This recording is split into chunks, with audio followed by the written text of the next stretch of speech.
مجھے لگا تھا مجھے تم سے خوفزدہ ہونا چاہیے، لیکن اب لگتا ہے تم سے خوفزدہ ہونا بیکار ہے۔ تم اپنی فیری ٹیل تھیوریز سے کبھی ثابت نہیں کر سکتی۔ ہیرو نے بتایا، واٹ نان سینس۔ اس نے نخوت سے ہاتھ جلایا تھا۔ اس کا ڈر ختم ہو چکا تھا۔ اب وہ پرسکون تھی۔ حالے بھی پرسکون تھی۔ میں نے ابھی بات ختم نہیں کی شاہتاج۔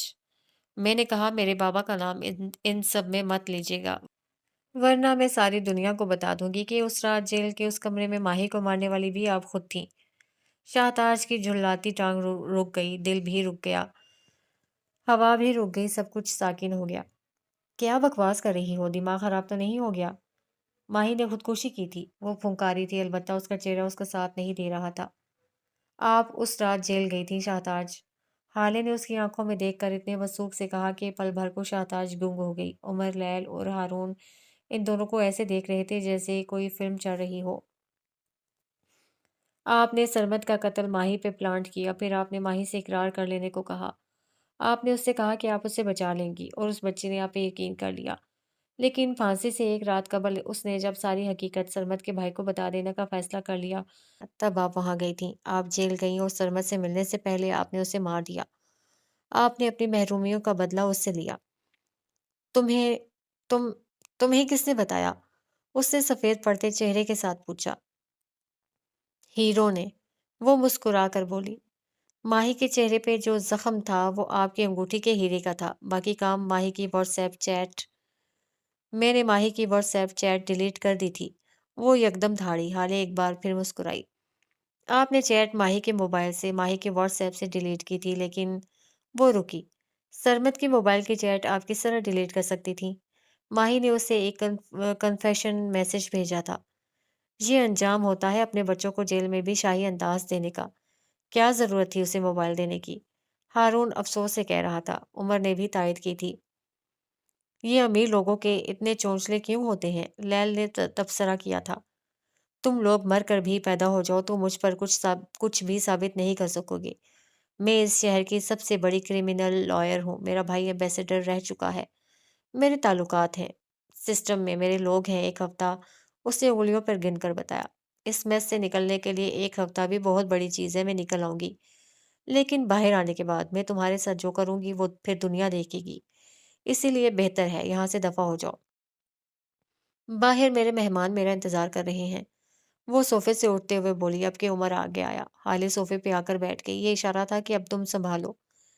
میں جانتا ہوں شاہتاج کہ ہم آپ کو وہ ماہی کے قتل کیس میں دھمکا نہیں سکتے، اور اگر ہم نے ایسی کوشش کی یا پھر ہم کامیاب بھی ہو گئے اور آپ کو جیل بھی بھیج دیا تو یہ سب بیکار ہوگا۔ آپ ایک ہفتے سے پہلے پہلے اپنے گھر پہ ہوں گی۔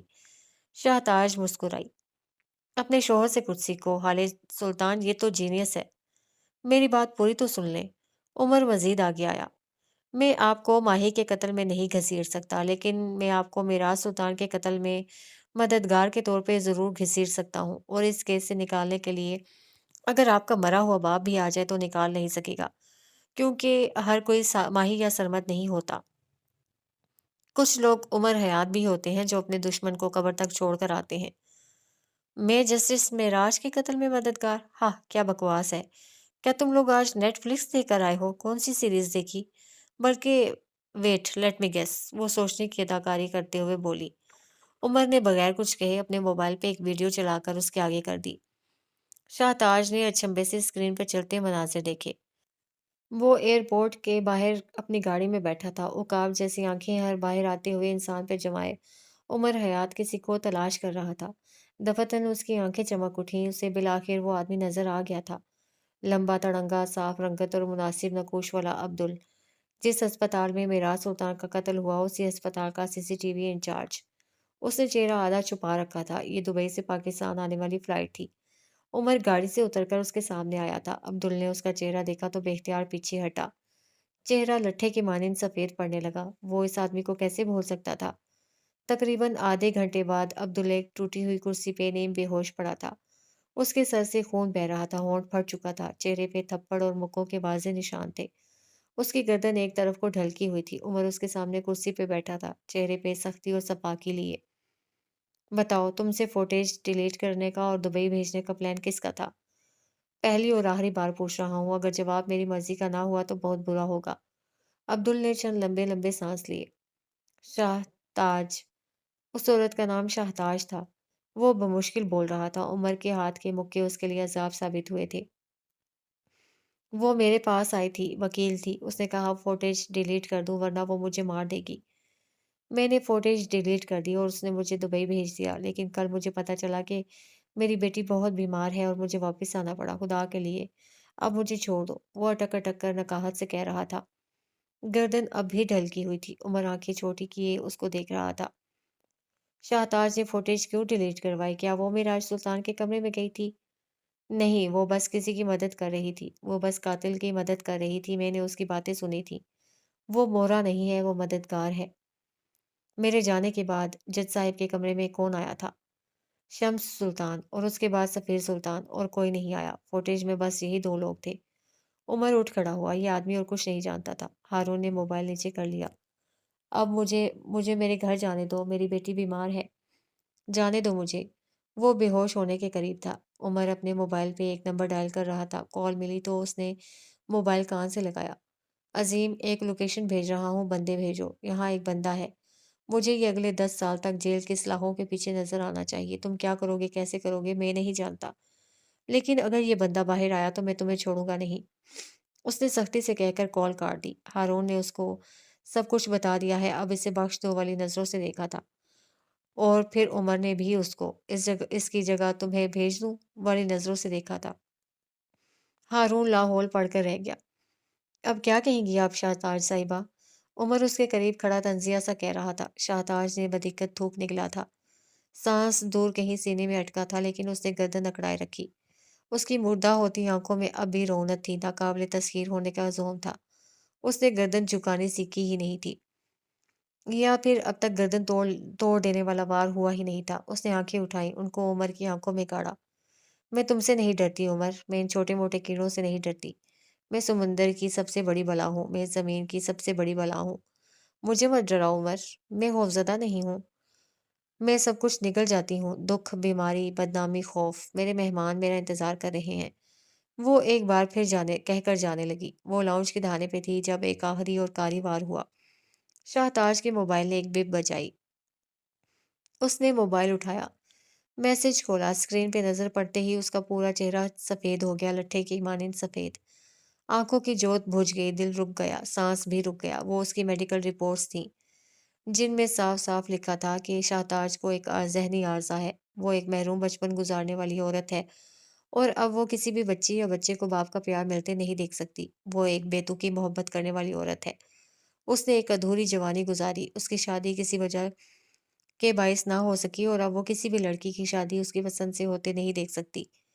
سرخ جوڑا اور پیلا زیور اسے ٹریگر کرتا ہے۔ وہ عموماً شادیوں میں نہیں جاتی، اور اگر کبھی چلی جائے تو کئی کئی دن ڈپریشن میں رہتی ہے اور خود کو نقصان پہنچاتی رہتی ہے۔